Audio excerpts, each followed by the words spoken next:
नमस्कार दोस्तों। आज हम देखेंगे भारतीय संविधान की अनुसूची अर्थात शेड्यूल के बारे में, जो कि भारतीय संविधान की दूसरी क्लास है। तो भारतीय संविधान की अनुसूची जब मूल संविधान बना था, अर्थात संविधान जब 1950 में संविधान बनाया गया, तब यह मूलतः 8 अनुसूचियां थी। इसकी संख्याएं 8 थी, किंतु जब इसमें संशोधन किया गया, जो कि संशोधन के पश्चात 4 अनुसूचियों को बढ़ाया गया, तो कुल अभी वर्तमान में संविधान में अगर बात करें अनुसूची की, तो कुल 12 अनुसूचियां वर्तमान में है। चलिए देख लेते हैं कौन कौन सी अनुसूची है। तो सबसे पहली अनुसूची जिसमें कि बताया गया है केंद्र शासित प्रदेश अर्थात यूनियन टेरिटरीज और राज्यों की सूची अर्थात यूटी और राज्यों की सूचियों के बारे में बताया गया है। दूसरे में बताया गया है पद, जैसे कि राष्ट्रपति, राज्यपाल, स्पीकर, डिप्टी स्पीकर, सांसद जैसे उच्च पदों के बारे में, साथ ही उनके वेतन भत्तों के बारे में बताया गया है। तीसरा शेड्यूल है शपथ, अर्थात जितने भी उच्च पद हैं उनके शपथ के बारे में बताया गया है। चौथा शेड्यूल बताया गया है राज्यसभा के बारे में। जैसे कि हम जानते हैं हमारे यहाँ लोकसभा और राज्यसभा विद्यमान है, जिसमें कि जो राज्यसभा की सीटें हैं उसके बारे में, साथ ही यूटी के अर्थात यूनियन टेरिटरीज के सीटों की संख्या के बारे में बताया गया है। 5वीं अनुसूची और 6वीं अनुसूची अनुसूचित क्षेत्र से संबंधित है, अर्थात 5वीं अनुसूची में अनुसूचित जाति और जनजाति का प्रशासन बताया गया है, वहीं 6वीं अनुसूची में भी जनजाति क्षेत्रों का प्रशासन बताया गया है। लेकिन 6वीं अनुसूची में केवल 4 राज्यों के क्षेत्रों का प्रशासन बताया गया है, जिसमें कि असम, मेघालय, त्रिपुरा और मिजोरम आते हैं। दोस्तों ये जो है ये नॉर्थ ईस्ट उत्तर पूर्वी क्षेत्र का हिस्सा है। इसको हम ऐसे याद रख सकते हैं AMTM, असम, मेघालय, त्रिपुरा और मिजोरम। चलिए अब बात करते हैं 7वीं अनुसूची की।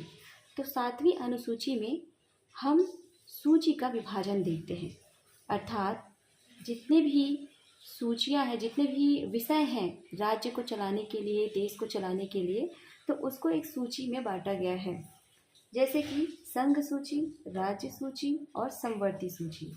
संघ सूची के अंतर्गत केंद्र सरकार के अंतर्गत जो कानून व्यवस्था आती है उसको रखा गया है। साथ ही राज्य सूची के अंतर्गत राज्य को अधिकार जो मिला है उसको रखा गया है। समवर्ती सूची के अंतर्गत केंद्र और राज्य दोनों जिसमें अपना कानून बना सकते हैं, ऐसे विषयों को इसमें रखा गया है। अगर हम बात करें वर्तमान में, संघ सूची के अंतर्गत 100 विषय हैं, प्रारंभ में यह 97 था। वहीं राज्य सूची के अंतर्गत 61 विषय है, जो कि प्रारंभ में 66 था। समवर्ती सूची के अंतर्गत वर्तमान में 52 विषय हैं, प्रारंभ में 47 विषय था।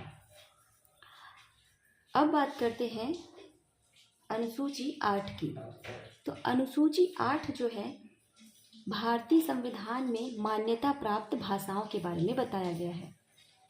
प्रारंभ में यह भाषा 14 भाषाएं थी, किंतु संशोधन के पश्चात बढ़ते बढ़ते वर्तमान में अभी कुल 22 भाषाएं हैं जो संविधान की भाषा है। चलिए अब बात करते हैं संशोधन के पश्चात जो 4 अनुसूचियां ऐड की गई है उसके बारे में। तो सबसे पहले 9वीं अनुसूची के बारे में पढ़ेंगे। 9वीं अनुसूची जिसका संशोधन पहला संविधान संशोधन कहा जाता है, क्योंकि जैसे ही हमारा संविधान बना उसके बाद पहला जो संशोधन हुआ वर्ष 1951 में हुआ, इसीलिए यह पहला संविधान संशोधन कहा जाता है। यदि हम बात करें 9वीं अनुसूची की, तो 9वीं अनुसूची में भूमि सुधार से संबंधित कुछ व्यवस्थाएं लाई गई। उस समय जमींदारी व्यवस्था को समाप्त करने के लिए, यह सुधार व्यवस्था के लिए कानून बनाना था और संविधान में इसको ऐड करना था, इसलिए इसमें इसको ऐड किया गया अनुसूची 9 में।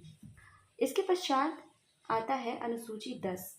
अनुसूची 10 में को 52वां संविधान संशोधन के द्वारा लाया गया, जो कि वर्ष 1985 में संशोधन किया गया। इस संशोधन के द्वारा दल बदल कानून को ऐड किया गया। उस समय देखा जा रहा था कि कोई भी राजनीतिक पार्टी के सदस्य एक दल से दूसरे दल में शिफ्ट हो जाते थे, तो उसको रोकने के लिए दल बदल कानून लाया गया, जिसमें और भी सुधार हुए हैं, जिसको हम बाद में देखेंगे। अब बात करते हैं अनुसूची 11 और अनुसूची 12 की। तो अनुसूची 11 और 12 दोनों का ही संशोधन वर्ष 1992-93 में हुआ है। 11 73वां संविधान संशोधन तथा 12वां 74वां संविधान संशोधन कहलाता है। 11वीं अनुसूची में देखें तो पंचायती राज को शामिल किया गया, साथ ही 12वीं अनुसूची में नगरीय प्रशासन को शामिल किया गया।